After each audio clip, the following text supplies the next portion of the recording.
Lorsque nous lisons la prière de Notre Père, traduite par Luc ou Matthieu, nous avons différentes traductions. Les formules supplémentaires de Matthieu présentent une saveur sémitique et même rabbinique qui sont en parfaite harmonie avec le contexte du Notre Père.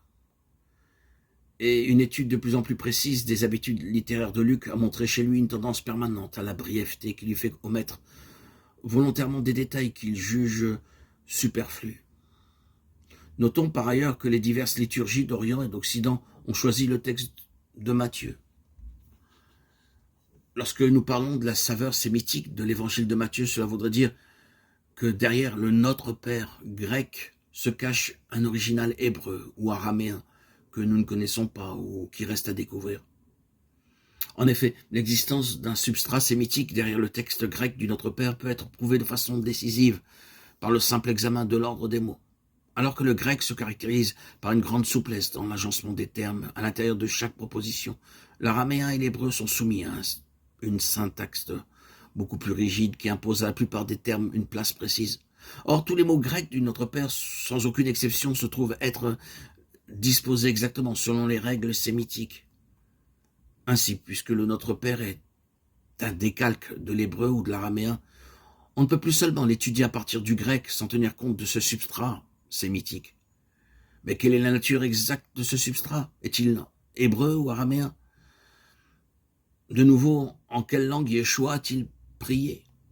Un certain nombre de contemporains affirment que Yeshua parlait et enseignait principalement dans sa langue natale, une variante de l'araméen occidental, c'est-à-dire l'araméen palestinien, l'un des 5 dialectes araméens usités à son époque.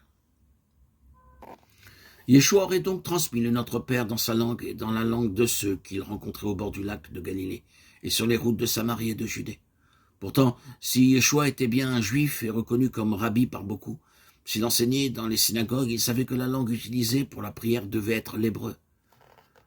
La Mishnah précise qu'on doit réciter dans la langue sacrée les formules de la bénédiction et de la prière. Le Talmud de Babylone revient à plusieurs reprises sur cette question. Rabbi Yehuda dit que jamais personne ne doit prier pour soi-même en araméen. Et Rabbi Yochanan dit, si quelqu'un prie pour soi-même en araméen, les anges du service n'ont pas à en tenir compte, puisque les anges du service ne connaissent pas l'araméen.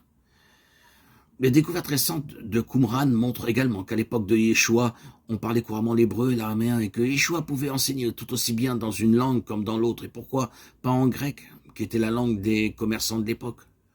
Le Talmud de Jérusalem se fait le témoin d'un dialogue entre deux rabbins. Selon moi, dit Rabbi Yehuda, la lecture du schéma, écoute Israël, doit être faite dans la langue sémite, l'hébreu seulement. Rabbi Lévi Bar Heta était allé à César et entendit que l'on récitant le schéma en grec. Il avait voulu les en détourner, mais Rabbi Yossé, l'ayant appris, se montra fort irrité et s'écria « Ai-je dit que si l'on ne savait pas lire l'hébreu, il vaudrait mieux ne pas faire du tout cette lecture ?» En réalité, ce devoir liturgique pourrait être rempli à l'aide de toute langue que l'on comprend. Yeshua ne parlait-il pas à chacun la langue qu'il comprenait, grec, araméen, hébreu? Pourquoi lui refuser le don des langues qu'il transmettra à ses apôtres, c'est-à-dire le langage du cœur intelligent qui rejoint l'autre dans la langue ou le langage où il se trouve? Peut-être faisait-il usage d'un langage scientifique avec les savants poétiques, avec les poètes et les gens du peuple, par des paraboles théologiques et avec les théologiciens rabbiniques, avec les rabbins. Dans quelle langue parlait-il à Dieu? En silence, sans doute. Le silence est la seule langue sacrée. Toutes les autres n'en sont que des traductions, plus ou moins éloignées, des échos.